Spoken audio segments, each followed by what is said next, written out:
Long ago, in a small Nigerian village surrounded by dense forests and hills, there lived a girl named Amora. She was a radiant young woman, known for her beauty, kindness, and a voice so enchanting that the villagers often stopped their work to listen to her sing. Her songs were filled with the melodies of nature, the rustling leaves, the chirping birds, and the whispers of the wind. Amora lived with her widowed father, Papa Ike, and her aunt, Mama Os. Mama Os had come to stay with them after Amora's mother passed away. She helped care for the home and raise Amora, but deep in her heart, she resented her niece. Mama Os had a daughter of her own, Ada, who was close to Amora's age. Though Ada was pleasant and hardworking, she lacked the charm and grace that seemed to flow effortlessly from Amora. As the years passed, Mama Osa's jealousy grew. She saw how the villagers adored Amora and how suitors from neighboring villages arrived with gifts, hoping to win her hand. Yet, no one paid Ada the same attention.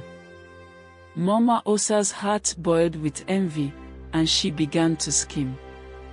The turning point came during the festival of New Yam, a grand event celebrated with music, dancing, and storytelling. Amora, as always, was chosen to sing the opening song. Dressed in a beautiful gown of red and gold, she looked like a goddess.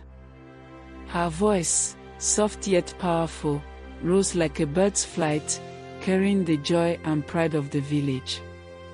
Mama Os watched from the crowd, her fist clenched. People whispered about how Amora was surely destined to marry a wealthy man, maybe even a prince. The thought of her niece rising above her own daughter filled Mama Os with rage. She decided that she could no longer stand idly by.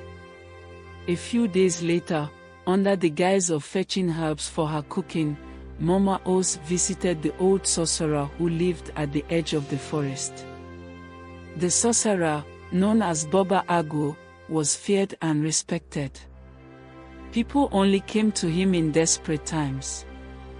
"I need a potion," Mama Os whispered, looking around nervously. "What for?" Baba Ago asked, his sharp eyes boring into her. "To humble someone who has taken too much attention from others," she replied. Baba Ago chuckled, a dry, humorless sound. "Jealousy is a dangerous path, woman. The spirits don't favor it."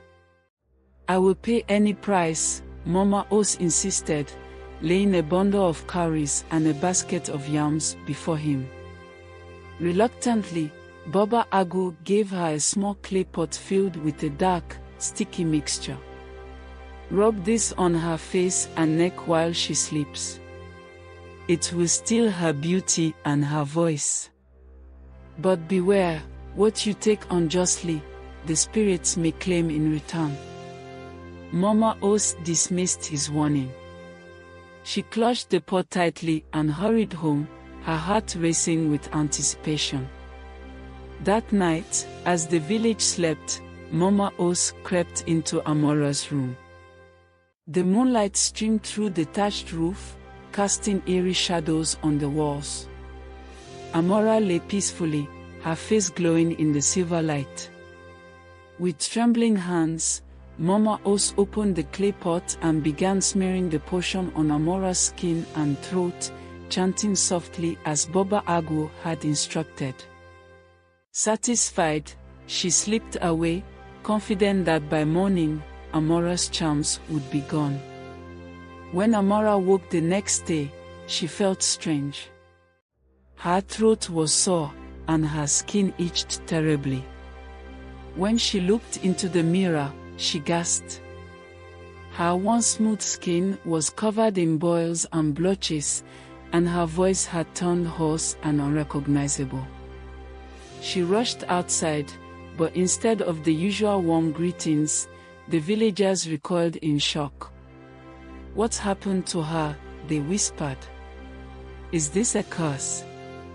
Amora's suitors, who had arrived that morning to formally seek her hand, left in embarrassment. Heartbroken and confused, Amora ran into the forest, tears streaming down her face. Deep in the forest, Amora found herself at the doorstep of Neka, the village healer and elder. Neka was known for her wisdom and her ability to see beyond what was visible. She welcomed Amora inside and listened to her story. "This is not a natural illness," Neka said after examining her. "Someone has cursed you out of jealousy." Amora's eyes widened. "But who would do such a thing?" "The spirits will reveal the truth," Neka said. She gave Amora a special concoction to drink, saying it would cleanse her soul and expose the one who had wronged her. That evening, Neka called for a village gathering. Amora stood before the crowd, her altered voice trembling as she recounted her strange dream of someone chanting in her room. As she spoke, the clay pot from Baba Agwo's hut suddenly appeared in Neka's hands. "The spirits led me to this," Neka declared, holding the pot high. "It belongs to Mama Os." The villagers gasped. Mama Os tried to deny it, but the evidence was undeniable.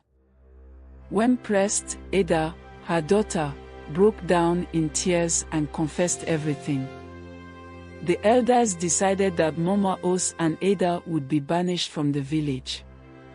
But before she left, Mama Os faced another punishment. Baba Agwo's warning had come true. Her greed had angered the spirits, and overnight, she developed the same boils and hoarseness that she had inflicted on Amora. With Mama Os gone, Neka worked tirelessly to heal Amora. Though her beauty returned, her voice was never the same.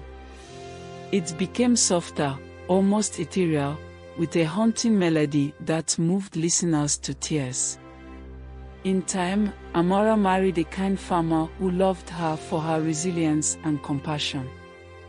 Together, they built a life of love and harmony, teaching their children the dangers of jealousy and the value of a pure heart. As for Mama Os, her name became a cautionary tale, a reminder that envy and greed lead only to ruin. And so, the story of Amora and the jealous aunt was passed down through generations, told by firesides to teach the young and warn the foolish. This was how the villagers learned that no matter how brightly one shines, another's light cannot be dimmed through malice. Only through love and humility can one truly glow.